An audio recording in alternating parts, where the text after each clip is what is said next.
Hey guys, welcome to my videos. So guys, unfortunately my furnace has broken down. It's no longer working. Oof. I'm following up with the various vendors to get a quote and go for the replacement because it's very old, 24 years old. So definitely I'm not going for like what do you call maintaining or repairing it. It's not worth it because it's difficult to get a part even. But I did a mistake that I want you all to know and never do that from your end.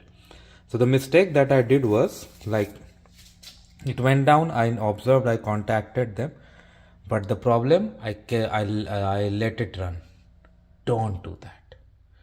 Don't do at all. What happened today when a vendor came to see what the model I had, and while he was checking everything, what he noticed, this transducer was very hot, very hot, and if it would have been like that for so long, it might have picked up the fire. Although I have fire protection and other things available over here, as you can see, but why to do that? So what we did, we simply turned the furnace off. So in case your furnace is not working and you are going to get it replaced or maintained, if it is like not working, no point in keep it on.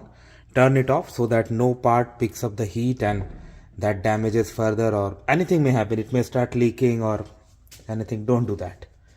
So that's going to be good for you, your house protection, everything.